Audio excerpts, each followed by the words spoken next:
Oi pessoal, seja bem-vindo para mais um vídeo novo no canal. Quem me segue aqui sabe que eu sempre posto vídeos aleatórios.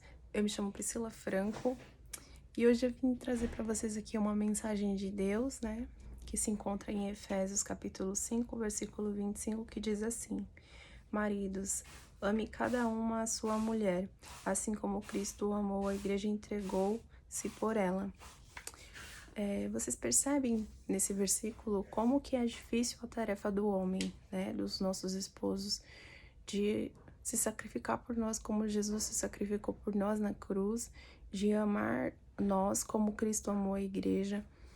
Nos dias de hoje, isso é muito difícil, você viver dessa maneira em matrimônio, porque o mundo tem tantas coisas para acrescentar na nossa vida, tanto bom quanto ruim.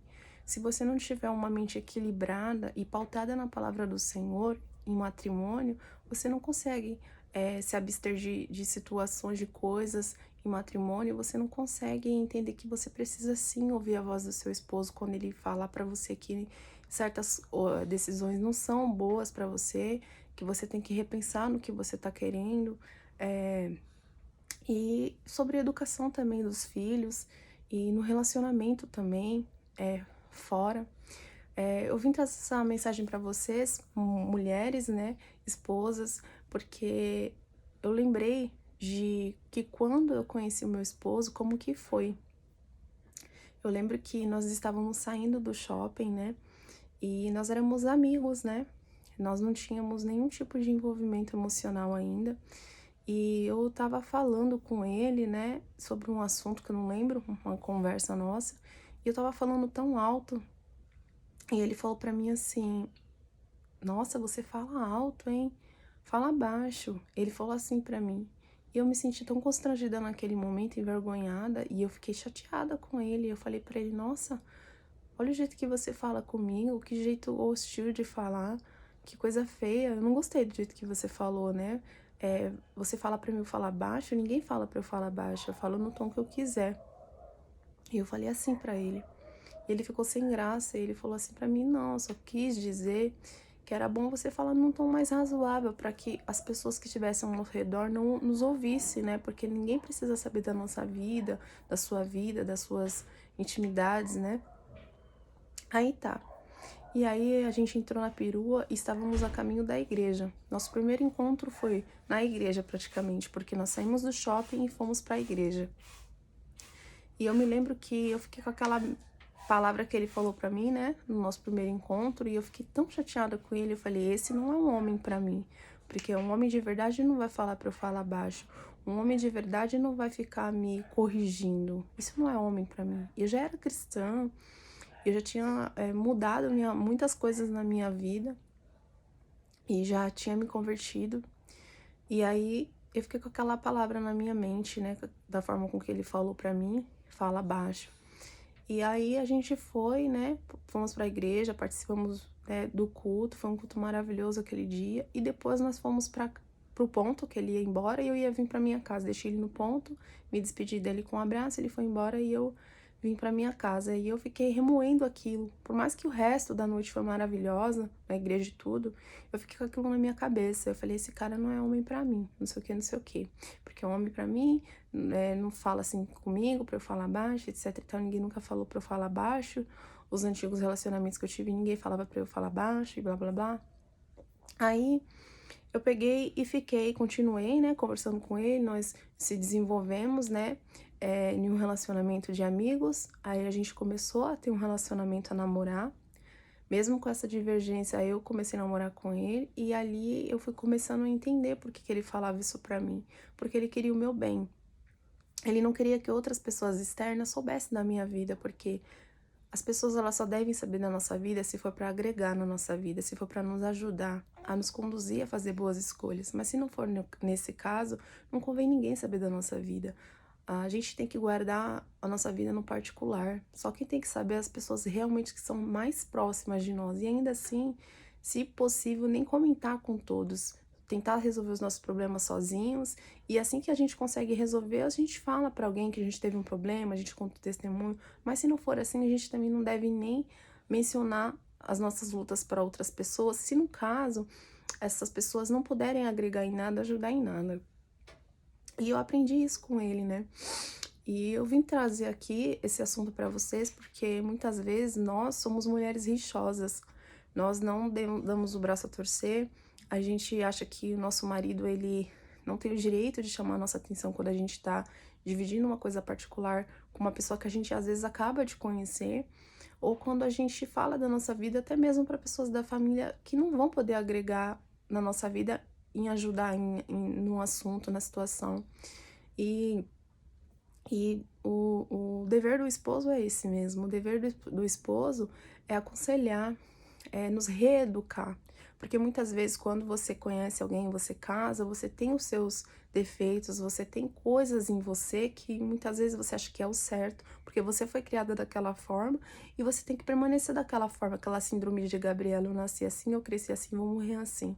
Quando na realidade, quando você aceita Jesus na sua vida, quando você se converte, você se transforma em um novo ser, em uma nova criatura. E você é transformado ali, o seu caráter, seus princípios, suas atitudes, seus atos. E até o seu jeito de falar muda, seu jeito de pensar literalmente muda. E o papel do esposo é esse mesmo. E quando a gente sai da nossa casa, né, a gente casa, são novos hábitos que a gente vai ter. Porque a gente vai estar convivendo com uma pessoa totalmente diferente da nossa família, com o nosso esposo. A gente vai se adaptando, a gente vai em convivência também passando a vivenciar novos defeitos da pessoa, e você vai ter que aprender a lidar com esses defeitos, com essas atitudes da pessoa, ver o que é bom, o que não é bom, o que a pessoa precisa melhorar, o que a pessoa tem que continuar sendo. E é tudo isso, é um acrescentando na vida do outro. E a gente também, principalmente a gente, né, nós mulheres, quando a gente sai do nosso lar, como por exemplo o meu, que foi um lar desestruturado, onde minha mãe falava super alto, onde minha mãe gritava, minha mãe chamava a nossa atenção de uma forma totalmente, muitas vezes, explosiva. E, e muitas vezes isso me constrangia. E eu me sentia mal porque ela falava coisas da nossa vida pessoal e eu não queria que ninguém ouvisse. Eu não queria que ninguém soubesse as coisas que estavam acontecendo. Mas como ela falava alto, automaticamente a vizinhança inteira ficava sabendo. E aí, quando eu comecei a compreender as coisas, eu entendi que tudo aquilo que meu marido, na época que nós éramos amigos, falava pra mim, fala baixo, ninguém precisa saber da nossa vida.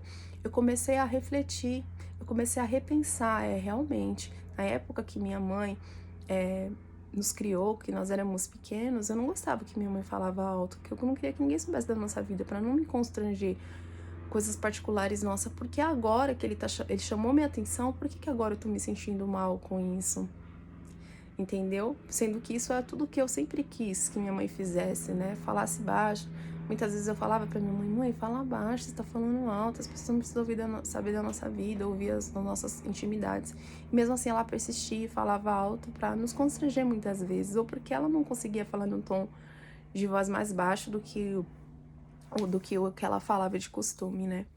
E aí eu comecei a refletir sobre isso e pensar, nossa, meu esposo sempre teve razão. E eu comecei a gostar mais dele ainda, sabe? Porque coisas que muitas vezes pessoas que não vão realmente ficar na sua vida não têm coragem de falar, as pessoas que realmente querem permanecer na sua vida porque te amam, porque quer seu bem, elas vão falar, elas vão ter essa atitude. E eu sempre prezei tanto pela sinceridade, né? Porque eu sempre aprendi que há palavras que são necessárias na nossa vida ainda que nos doa, que é melhor ser ferido e aprender com elas do que não ser ferido e conviver com seus erros e nunca acertar. E eu aprendi isso na minha vida, né? Ao longo dos meus anos aí de vida, de experiência, eu aprendi isso, que muitas vezes a gente quer pessoas ao nosso redor que se conformem com os nossos erros, que se conformem com as nossas más atitudes, que ria com a gente nas nossas tragédias, mas quando você tem uma vitória, essas pessoas não vão rir com você, elas não vão se alegrar com você. E quando você for dividir o seu fardo com elas, você tem um problema muito grande, você vai dividir com ela, com a pessoa, com um amigo ou com alguém da família, essa pessoa ela vai ouvir o seu problema e vai falar de um problema maior para dizer que o problema dela é maior que o seu. Mas quando você tem pessoas que querem seu bem, que te amam, que realmente prezam pro seu bem-estar, pela sua saúde mental, pela sua saúde espiritual, ela vai ouvir o seu problema. Ela não vai falar do problema dela para você primeiro, ela vai ouvir o seu. E ela vai te ajudar a entender de que forma você pode resolver o seu problema. E se necessário for, ela vai dividir problemas que ela teve como você tem, para te fazer entender que ela também supera, que todos nós podemos superar. Isso é alguém que te ama de verdade, que é o seu melhor. Mas quando é alguém que ela só tá preocupada em dividir, em multiplicar o seu fardo, mostrando que o dela é maior que o seu, isso não é demonstração de amor, isso não é demonstração de empatia, isso não é uma pessoa que você deve querer agregar na sua vida. Ao contrário, pessoas assim você sempre tem que querer distância. Porque você nunca vai ter suporte através daquela pessoa para você poder melhorar a sua vida. E é isso. Então, assim, eu aprendi muito isso com o Léo, sabe? Que a gente tem que dividir os nossos problemas apenas com quem realmente vai nos ajudar a resolvê-los. E sempre, em primeiro lugar, buscar a ajuda de Deus em oração, porque nenhum humano é capaz de resolver coisas que muitas vezes só está ao alcance de Deus, né, de resolver. E eu aprendi muito isso com ele. Eu aprendi a ser mais sábia ainda com meu esposo. E assim, eu agradeço muito a Deus pelo meu esposo. E hoje eu vim falar pra você solteira aí, né, que tá esperando, né, um varão de Deus pra você continuar orando, tá? E mais uma coisa, uma vez eu ouvi um testemunho, né, de uma mulher que ela orou tanto para Deus preparar um esposo para ela, e ela sempre falava para Deus direitinho o jeito que ela queria esse esposo, né, as qualidades que ela queria, os defeitos também que ela poderia suportar. E ela me induziu a orar dessa forma e eu orei assim. E eu orei assim e graças a Deus isso deu certo, né? Eu orei e sempre mencionava para Deus o jeito que eu queria meu esposo, o caráter que eu queria que tivesse no meu esposo. E graças a Deus, o esposo que eu tenho hoje, tudo que ele tem foi em pedidos de oração, né? Eu pedi em oração detalhadamente como meu esposo é.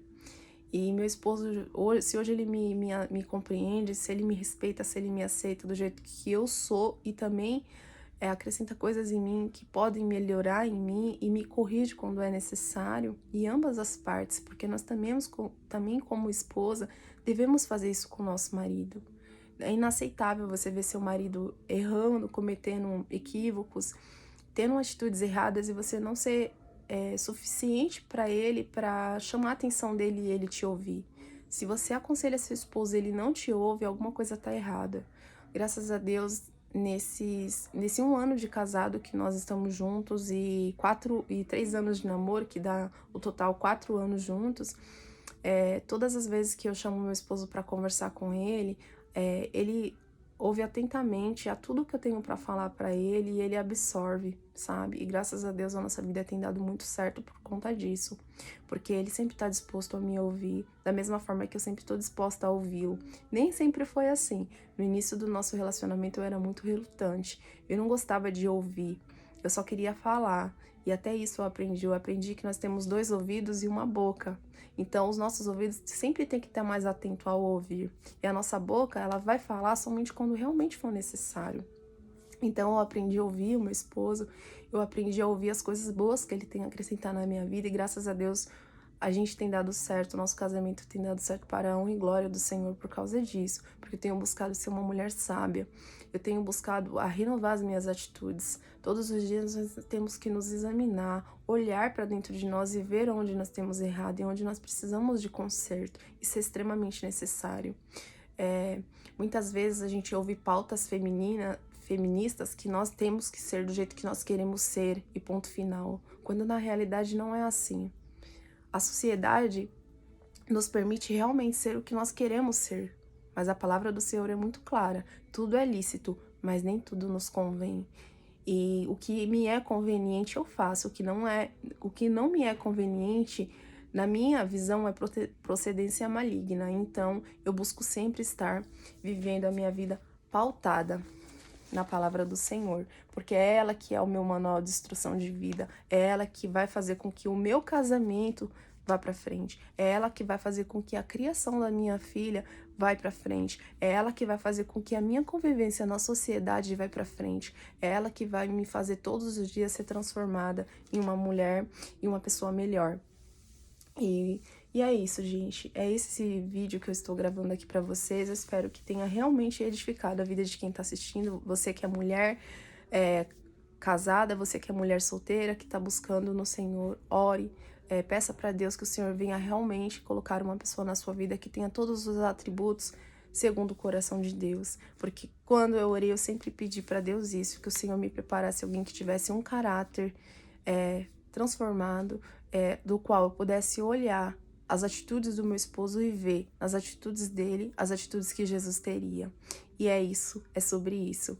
Deus abençoe você que assistiu o vídeo até o final. Eu peço que você curta o vídeo, que você que não é inscrito se inscreva e que você compartilhe também com outras pessoas se você gostou do vídeo, que você deixe aqui nos comentários a sua opinião. Eu sempre estou muito disposta a responder cada um com carinho e amor, tá bom? Deus abençoe e até um próximo vídeo.